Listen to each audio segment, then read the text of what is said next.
నమస్తే, నేను మీ నాగబాబుని. ఒక సగటు భారతీయుడిని, ఒక హిందువుని. అదేంటి మీరంతా నాస్తికుడు అనుకుంటున్న నాగబాబు హిందువుని అంటున్నాడని అనుకుంటున్నారా? ఆదిశంకరుల అద్వైతం, రమణుల ఆత్మజ్ఞానం, వీళ్ళిద్దరూ చెప్పిన నిరాకార స్వరూపమైనటువంటి ఆ పరమాత్మను నమ్ముతాను. హిందువు అనేది ఒక నమ్మకమో ఒక మతమో కాదు, ఇది ధర్మం, మన జీవన విధానం. అవివేకుల్ని అజ్ఞానుల్ని ఎడ్యుకేట్ చేసేలా చెప్పాలంటే ఇది ఒక జియోగ్రాఫికల్ ఐడెంటిటీ కూడా. ఆసేతు హిమాచలం నుంచి హిందూ మహాసాగరం వరకు ఈ పుణ్యభూమిలో పుట్టిన ప్రతి ఒక్కడూ హిందువే. ఈ దేశంలో, ఈ ధర్మంలో చార్వాకులు కూడా చోటుంది. కాబట్టి నేను నికార్సైన హిందువుని. నా ధర్మాన్ని గౌరవిస్తూ ఇతరులను కించపరచకుండా బతుకుతున్న ఒక ప్రౌడ్ సనాతన హిందువుని. అందుకే నాకు ఎమ్మెల్సీగా కౌన్సిల్లో మాట్లాడే అవకాశం రాగానే హిందూ మతం కోసం పాటుపడే అర్చకుల చాలని జీతబత్యాల గురించి మాట్లాడాను. మరి వైసీపీ నాయకుల సంగతి ఏంటంటారు?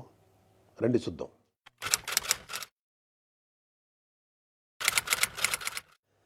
సెప్టెంబర్ 6, 2020 అంతర్వేది శ్రీ లక్ష్మీ నరసింహస్వామి వారి రథం దగ్ధమైన రోజు.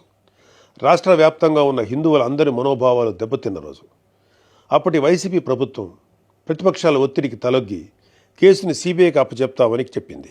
కట్ చేస్తే 2023లో ఒక హిందూ హక్కుల యాక్టివిస్టు ఆర్టీఐ వేశాడు. దానికి సిబిఐ ఏం సమాధానం చెప్పిందో తెలుసా? అసలు ఈ కేసు మేము టేకప్పే చేయలేదని చెప్పారు. మసిపూసి మారేడికాయ చేయడంలో ఎక్స్పర్ట్స్ అయినటువంటి ఒక్క వైసీపీ నాయకుడైనా దీని మీద మీడియాలో మళ్ళీ మాట్లాడడం చూసారా? అయినా వీళ్ళకి అవతల వాళ్ళ పర్సనల్ జీవితాల మీద ఉన్న ఇంట్రెస్ట్ మన హిందూ దేవాలయాల మీద ఎక్కడ ఉంటుంది?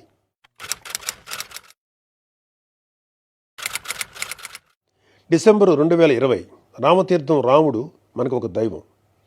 మహావిష్ణు అవతారం మాత్రమే కాదు, అంతకు మించి ఈ దేశం తాలూకు ఆస్తిత్వం రామకథలో ఉంది. ఒక మనిషి ధార్మికంగా ఎలా బ్రతకాలో రామాయణం చెప్తుంది.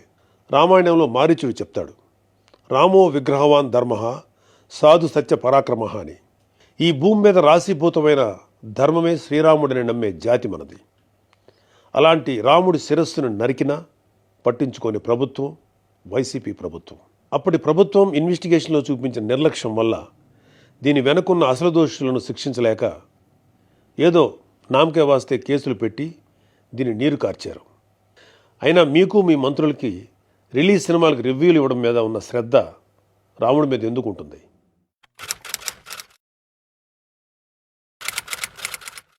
జనవరి 22, 2024 అయోధ్య రామమందిరం ఇనాగ్రేషన్ కొన్ని దశాబ్దాల సుదీర్ఘ న్యాయ పోరాటం తర్వాత, కొన్ని వందల మంది బలిదానాల తర్వాత హిందువులు కలల కన్నా రామమందిరం కల సాకారమైంది. దేశమంతా ఒక పండగలాగా దీన్ని సెలబ్రేట్ చేసుకున్నారు. మన రాష్ట్రం నుంచి పవన్ కళ్యాణ్ గారు, చంద్రబాబు నాయుడు గారు కూడా వెళ్ళి అందులో పాలు పంచుకున్నారు. కానీ ఈరోజు హిందువుల మీద ఎక్కడ లేని ప్రేమ వలకపోస్తున్న వైసీపీ నాయకుడు గారు కనీసం ఫార్మాలిటీకైనా ఒక ట్వీట్ కానీ ఒక వీడియో బయట కానీ పెట్టారా? పోనీ మీ స్టాండ్ ఏంటో ఓపెన్గా ప్రజలకు చెప్పే దమ్ము అయినా మీకుందా? మీకు వ్యతిరేకించే ధైర్యం లేదు, అలా అని అభినందించే సంస్కారం అంతకంటే లేదు. వెరసి మీ మనసులో హిందువుల మీద కుళ్ళు కుతంత్రాలు తప్ప ఇంకేమీ లేవు. టీటీడీ భక్తులకి భగవంతుడిని దూరం చేసిన వైసీపీ పూట గడవని పేదవాడి దగ్గర నుంచి వజ్రాల కిరీటాలు చేయించే కోటీశ్వర్ల వరకు అందరి కోరిక ఒకటే, ఆ కలియుగ దైవమైన వెంకటేశ్వర స్వామివారి దర్శనం ఏడాదికి ఒకసారైనా చేసుకోవాలని. ఒక సామాన్య భక్తుడు నెల నెలా డబ్బులు కూడబెట్టుకుని మరి ఆయన చూడడానికి కొండ మీదకి వెళ్తాడు. అలాంటి కొండ మీద అకామిడేషన్ ఛార్జీలు మీరు ఒక్కసారిగా ఎలా పెంచుతారు? నందకం, పాంచజన్యం, కౌస్తుభం, ఒకలామాత గెస్ట్ హౌసుల్లో 500కి దొరికే రూమ్ని 1000కి ఎలా పెంచారు? నారాయణగిరి గెస్ట్ హౌస్లో 1700 రూపాయలు చేశారు. ఇది సామాన్యుణ్ణి భగవంతుడికి దూరం చేసే ప్రయత్నం కదా? నువ్వు ఎవరిని, అదే ఏం మాఫియాని సంతోషపెట్టడానికి ఇది చేసావో అర్థం కారంత అమాయకులు అనుకుంటున్నావా ప్రజలు? దర్శనాలు సేవలు అయితే ఇంకా దారుణం. ఏదో కాయగూరల బేరం ఆడినట్టు 10,000 చెయ్యి, దీన్ని 5,000 చెయ్యంటూ ఎంత నిర్లక్ష్యంగా మీ సుబ్బారెడ్డి బోర్డు మీటింగ్లో మాట్లాడాడో మొత్తం రాష్ట్రమంతా చూసింది. అంత చులకన మీకు హిందువులంటే. ఇకపోతే తిరుమల మీద నువ్వు చేసిన దోపిడీ అంతా ఇంతా కాదు. ఒకే ఒక ఉదాహరణ చెప్పాలంటే టీటీడీ కామన్ గుడ్ ఫండ్కి ఇచ్చే కాంట్రిబ్యూషన్ 2.5 కోట్లు ఉండేది. దీన్ని సెప్టెంబర్ 2021లో 50 కోట్లకు ఒక్కసారిగా పెంచేశాం. అసలు ఇక్కడే కాదు, ఎక్కడ కొండ కనపడినా గుండు కొట్టేయాలనుకోవడమేగా మన అలవాటు.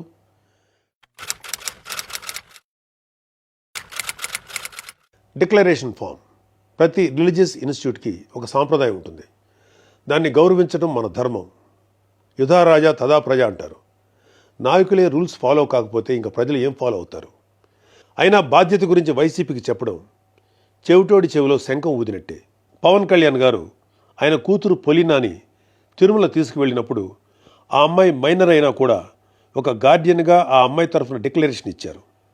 పవన్ కళ్యాణ్ గారి సతీమణి అన్నాగారు కూడా డిక్లరేషన్ ఇచ్చారు.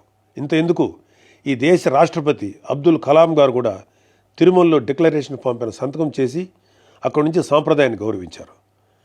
నువ్వు కలాం గారి కన్నా గొప్పోడివా? డిక్లరేషన్ ఇవ్వకుండా వెళ్ళటమే కాక మీ మంత్రి వచ్చి ఆడి అమ్మ మొగుడు కట్టాడా తిరుపతి గుడి అని అంటాడా? అలా తలపొగురు మాటలు మాట్లాడితేనే జనాలు 151లో మధ్యన 5 తీసేసి 11 ఇచ్చారు. అయినా నువ్వు ఏమైనా మారావా? లేదు. డిక్లరేషన్ అడిగారు అని తిరుమల పర్యటన క్యాన్సిల్ చేసుకున్న చరిత్ర మంది. అయినా సెక్యులర్ ప్లేస్కి రిలీజియస్ ప్లేస్కి తేడా తెలియని నిన్ను ఎడ్యుకేట్ చేయటం మా వల్ల కాదు. ఇక ఫైనల్గా మన కల్తీ నెయ్యి వ్యవహారం గురించి చెప్పాలి. పాపం ఈరోజు డోసు ఎక్కువైనట్లుంది. రేపు మాట్లాడుకుందాం. Stay tune.